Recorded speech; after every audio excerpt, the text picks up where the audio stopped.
The Adventures of Ricky the Rock Squirrel by SQ Eads and illustrated by Candace. Ricky meets a giant. On a bright and sunny day, Ricky the Rock Squirrel played hide-and-seek with his cousins, Susie and Jinx. Always the last to be found, he puffed up with pride. "I'm the best hider in the whole family." Susie stuck out her tongue and wagged her tail. "You shouldn't brag, Ricky." "Yeah, God doesn't like braggarters," grumbled Jinx. Ricky just laughed. "It's braggarts, not braggarters." Ricky scampered around, flicking his fuzzy tail and teasing Jinx. "It's time for us to go home for lunch," said Susie.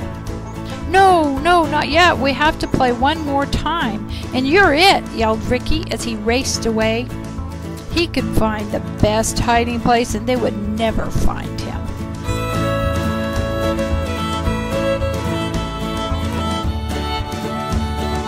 Ricky's tummy growled. He'd been hiding a long time. He listened and could no longer hear Susie and Jinx calling for him. They'd probably given up and gone home. He smiled. He was still the best hider. He peeked through the leaves. No one was in sight. Oh, his tummy growled again. He was hungry. "I'm going home to eat. This is a silly game anyway." With a flick of his tail, he brushed the leaves away and climbed from the little hole in the ground. A cloud of dust rose up, then settled down on him like rain. He coughed. "I need to get a drink." He choked again.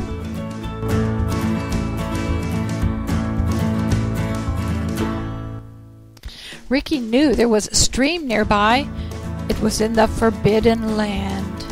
He was never to go there. But he really needed a drink. He darted between the rocks at the edge and found a perfect spot to get a drink. He sipped the water, then splashed it over his head. What fun!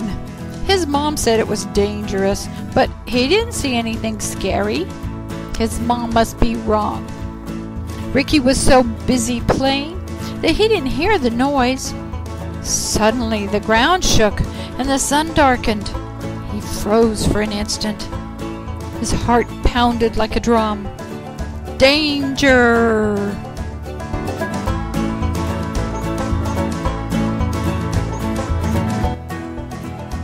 Ricky snuggled next to a smooth rock and curled into a tight ball.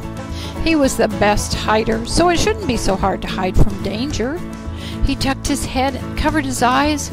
He wished now that he'd obeyed his mother and gone straight home after playing. He waited and waited. Finally, brave enough to peek, he was just in time to see a human hand snatch up a stone. And as Ricky watched, the young boy tossed the stone away and reached for another. This one the human hand placed in a pouch hanging from his belt. The boy turned away. Ricky closed his eyes and sighed with relief. He would wait a few minutes, then run for home.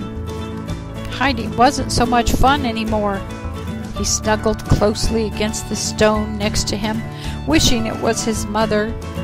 Adventure was fun, but he was ready to feel safe again.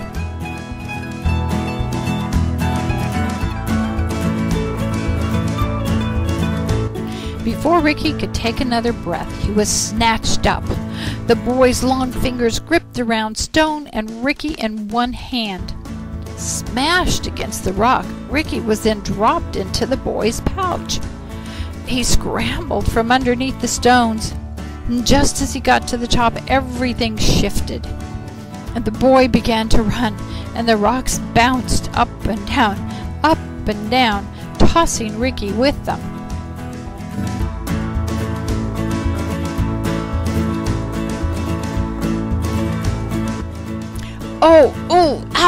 Oh, ouch, yowie!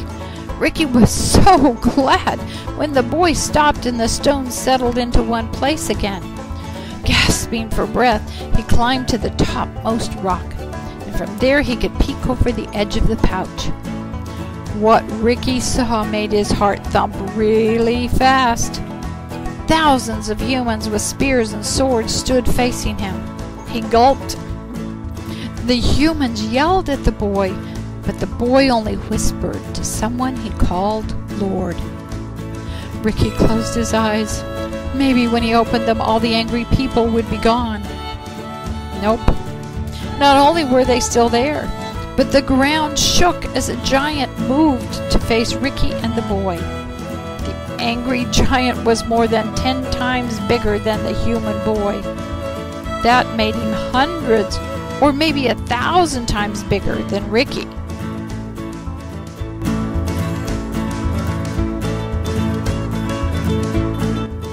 The next thing Ricky knew, he was fitted into a leather seat. It was kind of like a swing as the boy flexed his wrist. This was fun. Ricky relaxed. However, the world began to spin faster. What was happening? He was going faster and faster. Oh, he closed his eyes. He was about to get very sick.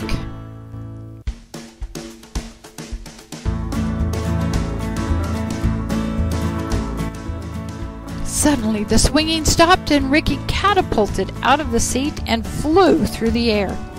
He opened his eyes and wished he hadn't. He was headed straight toward the towering giant.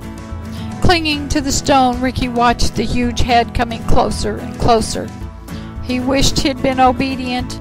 He even wished he wasn't such a good hider. Then the boy would have seen him and not mistaken him for a stone. But it was too late now. Thunk! Splat!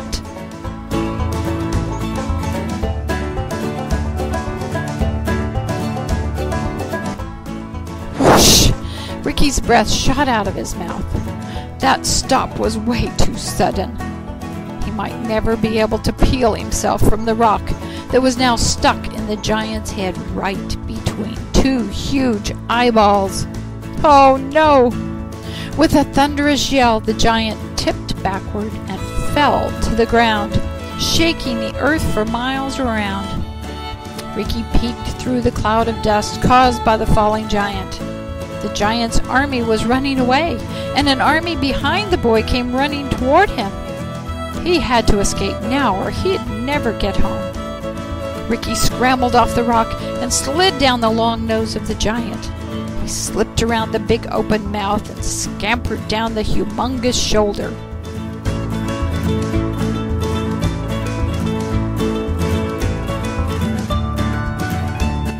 Then Ricky ran. He ran as fast as he could run.